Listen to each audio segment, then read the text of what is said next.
नमस्कार, मी ईश्वर विलास तातावडे, मूळचा राहणार मुंबई धारावी.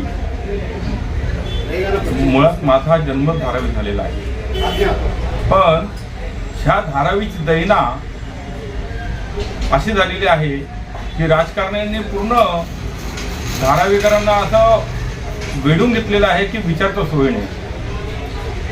आशिया खंडातील सर्वात मोठी झोपडपट्टी म्हणून नावाजलेली ही धारावी. ह्या धारावीत आज अनेक उद्योग चालतात. चर्म उद्योगासाठी नावाजलेली धारावी.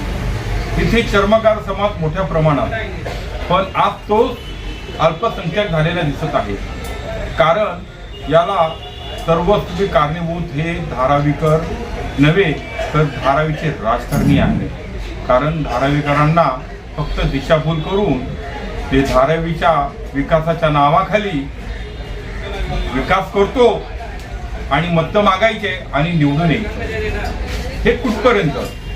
आणि ज्या ज्या वेळेस ह्या राजकारण्यांनी वर्षानुवर्ष सत्ता उपभोगलेली आहे, अनेक वर्ष इथे निवडून आले, आमदार झाले, खासदार झाले, मंत्री झाले, परंतु यांनी धारावीचा फक्त विकासाच्या पुंगळ्या आणि गाजरच दिले.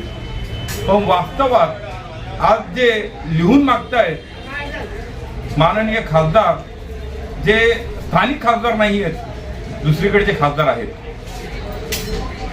तर त्यांना इकडे तर अधिकारच म्हणत नाहीये मेन मुळात लिहून मागण्याचा. आणि त्यांना तुम्ही खासदार आहात, ताई आम्हाला तुमचा आदर आहे, तुम्ही जवळजवळ 20 वर्ष राज्य केलेलं आहे, 2 वेळेस मंत्री राहिलात, 4 वेळेस आमदार झालात, आणि ज्यावेळेस तुम्ही पालकमंत्री म्हणून होता त्यावेळेस कोरोना कालावधी होता, पण तुम्ही पालकत्व निभवण्यासाठी हिंगोलीला जाऊन रवाना झालात. त्यावेळेस धारावीकरांना यांच्या मतावर निवडलात, त्यांना तुम्ही वाऱ्यावर हवातील सोडून गेलात. त्यावेळेस तुम्ही का लिहून दिलं नाही? हो, मी धारावीकरांचं कैवार घेते, मी धारावीकरांच्या जीवावरती एवढं राज्य भोगलं, मी त्यांच्यासाठी मी इथून हलणार नाही. म्हणून त्यावेळेस तुम्हाला पालकत्व दिसलं.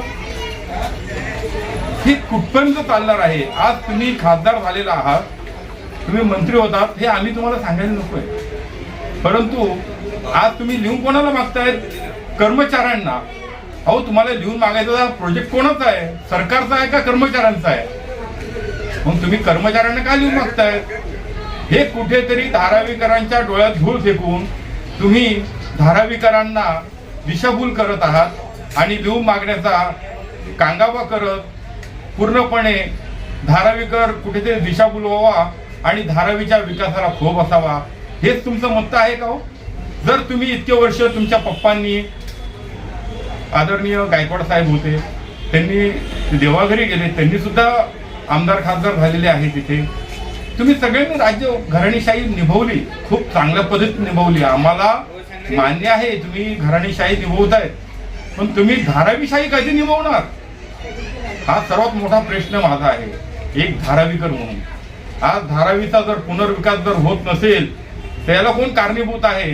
तुम्ही सत्तेत असताना तुम्ही धारावीचा पुनर्विकास केलेला नाहीये, तर आता धारावीचा पुनर्विकास जर युती सरकार करत आहे तर त्याला तुम्ही अडथळा का टाकत आहे? आणि तुम्ही लिहून कोणाला मागताय? कर्मचाऱ्यांना. कर्मचाऱ्यांना लिहून मागण्याचा अधिकारच काय तुम्हाला?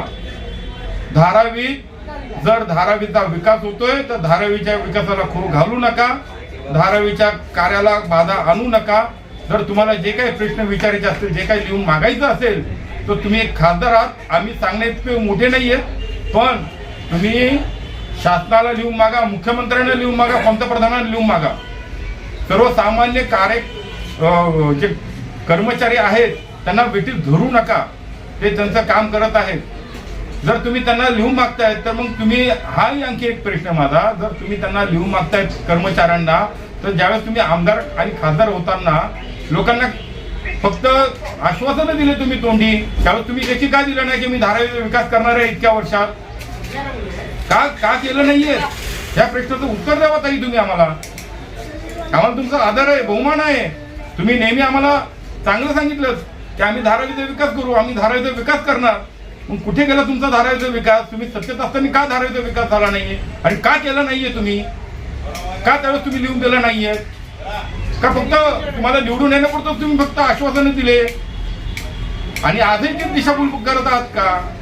जर धारावीचा विकास होत असेल तर त्याला कोणीही अडथळा आणू नये, शासकीय कामात कोणीही अडथळा निर्माण करू नये, हीच माझी विनंती आणि सर्व धारावीकरांना माझी एक नम्र विनंती आहे, या नेत्यांच्या मागे लागू नका.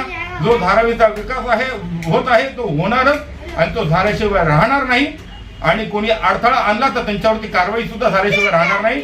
जय हिंद, जय महाराष्ट्र, जय धारावी, जय धारावीकर.